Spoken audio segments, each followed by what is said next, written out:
ചാലക്കുടി അതിരപ്പള്ളിയിലെ റിസോർട്ടിൽ കാട്ടാനക്കൂട്ടം. കണ്ണൻകുഴിയിലെ റിസോർട്ടിലാണ് ആനക്കൂട്ടം എത്തിയത്.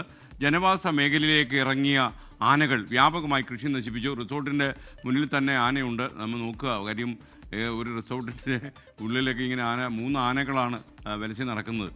എന്തായാലും വ്യാപകമായ ഒരു നാശനഷ്ടം ഉണ്ടാക്കിയെന്നുള്ളതാണ് പറയുന്നത്. കാരണം പല പറമ്പുകളിലൂടെയും കയറി ഇറങ്ങിയ ആന വിവിധ ഇടങ്ങളിൽ ഈ തെങ്ങും വാഴയും ഒക്കെ നശിപ്പിച്ചു എന്നുള്ളതാണ് നാട്ടുകാർ പറയുന്നത്. എന്തായാലും ഈ റിസോർട്ടൊക്കെ അതിരപ്പള്ളിയിലെ സൗന്ദര്യം ആസ്വദിക്കാൻ വേണ്ടി പല വിനോദസഞ്ചാരികളും അതിരപ്പള്ളി മേഖലയിലെ റിസോർട്ടിലേക്കൊക്കെ എത്താറുണ്ട്. പക്ഷേ ചാലക്കുടി പുഴ കടന്ന് ഇന്ന് രാവിലെ ആനക്കൂട്ടമാണ് എത്തിയതെന്നുള്ളതാണ് കൗതുകകരമായിട്ടുള്ള കാഴ്ച. പക്ഷേ അവരെ സംബന്ധിച്ച് അത്ര കൗതുകകരമല്ല, ആശങ്ക തന്നെയാണ്. 4 ആന ഉണ്ടായിരുന്നു ഈ സംഘത്തിൽ എന്നുള്ളതാണ് പറയുന്നത്. റിസോർട്ടിൽ 6 കൂടിയാണ് എത്തുന്നത്. പക്ഷേ പുലർച്ചയോടുകൂടി തന്നെ ജനവാസ മേഖലയിലേക്ക് ഇറങ്ങിയ ആന ഈ റിസോർട്ടിന് സമീപത്തെ വീടുകളിലെയും പുരയിടങ്ങളിലേക്കും അടക്കം കയറി എന്നുള്ളതാണ് പറയുന്നത്. പിന്നീട് പടക്കം പൊട്ടിച്ചാണ് ആനയെ ചാലക്കുടി പുഴ കടത്തി അതിരപ്പള്ളി മേഖലയിലേക്ക്, അതായത് വനമേഖലയിലേക്ക് കടത്തിവിട്ടത്. കഴിഞ്ഞ ഏതാനും ദിവസങ്ങളായി അതിരപ്പള്ളി മേഖലയിൽ ജനവാസ മേഖലയിലേക്ക് തുടർച്ചയായി കാട്ടാൻ ഇറങ്ങുകയാണ്. കാരണം അവിടെ ഈ ഫെൻസിംഗ് അടക്കം സ്ഥാപിച്ചിട്ടുണ്ടെങ്കിലും ഇതിന് മുകളിലേക്ക് മരമൊക്കെ മറച്ചിട്ടതിന് ശേഷം ഈ ഫെൻസിംഗ് തകർത്താണ് കാട്ടാനക്കൂട്ടം ഇങ്ങോട്ടേക്ക് എത്തുന്നത്. അതോടുകൂടി എന്ത് ചെയ്യണം എന്ന് പോലും അറിയാത്തൊരവസ്ഥയിലേക്ക് ഈ നാടാകെ മാറിയിരിക്കുന്ന ഒരു പ്രതിസന്ധി കൂടിയുണ്ട്.